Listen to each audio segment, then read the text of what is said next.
ইমামের দায়িত্ব হচ্ছে পেছনে কারা আছে এটা খেয়াল করা। অনেক সময় ইমাম সাহেব আল্লাহু আকবার বলে যে নামাজ ধরছে, কি হচ্ছে পেছনে আর খোঁজ খবর নাই। মুআয ইবনে জাবাল রাদিয়াল্লাহু তাআলা আনহুকে আল্লাহ রাসূল সাল্লাল্লাহু আলাইহি ওয়াসাল্লাম একটা এলাকার ইমাম বানিয়ে পাঠিয়েছিলেন। এলাকার মুসল্লিরা ছিলেন, লোকজন ছিলেন শ্রমজীবী, সারা দিন কষ্ট করে নামাজে যে জয়েন করত। তো উনি মাগরিবের নামাজে সূরা ফাতিহার পরে সূরা বাকারা তেলাওয়াত শুরু করলেন। তো মাগরিবের সালাতে উনি যখন এত লম্বা তেলাওয়াত ধরলেন, মুসল্লিরা আর ইমাম সাহেবের সাথে থাকতে পারতেছে না। ওনারা তো ইমাম সাহেবের হয়তো মন ফুরফুরে, উনি পড়তেছেন মনের আনন্দে দরাজ গলায়, কিন্তু মুসল্লিদের তো অবস্থা খারাপ। সারাদিন ওনারা খেতে খামারে কাজ করে আসছে, নামাজ ছেড়ে দিয়ে অনেকে চলে গেছে। একা একা নামাজ পড়ে যে আল্লাহ রাসূল সাল্লাল্লাহু আলাইহি ওয়াসাল্লামের কাছে যে বিচার দিল যে, ইয়া রাসূলুল্লাহ, দেখেন এমন একজন ইমাম আপনি অ্যাসাইন করেছেন আমাদের এলাকায়, মাগরিবের নামাজে উনি সূরা বাকারা পড়ে আর আমরা হচ্ছে শ্রমজীবী। রাসূল সাল্লাল্লাহু আলাইহি ওয়াসাল্লাম খুব রেগে গেলেন।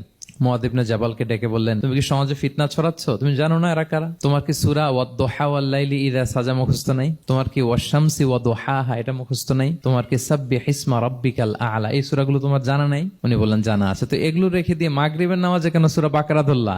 আল্লাহর হাবিব সাল্লাল্লাহু আলাইহি ওয়াসাল্লাম কিন্তু এমন ইমাম ছিলেন না, উনি অত্যন্ত বিবেকবোধ সম্পন্ন একজন ইমাম ছিলেন। একবার পেছনে এক বাচ্চার কান্না শুনে উনি নামাজ ছোট করে দিয়েছেন। সবাই বললেন, ইয়া রাসূলুল্লাহ, এত ছোট নামাজ তো কখনো পড়তে দেখি না। তখন রাসূল সাল্লাল্লাহু আলাইহি ওয়াসাল্লাম বললেন, একটা ছোট বাচ্চার কান্নার আওয়াজ আমার কানে এসেছে, আমার মনে হচ্ছে বাচ্চাটাকে সামলাতে নারীদের কাতারে একটা মায়ের খুব কষ্ট হচ্ছে, এজন্য নামাজটা আমি খাটো করে দিয়েছি। দেখেন কি চিন্তা চেতনা, পিছনে কি হচ্ছে সব রাসূল সাল্লাল্লাহু আলাইহি ওয়াসাল্লাম এটা খেয়াল করতেন।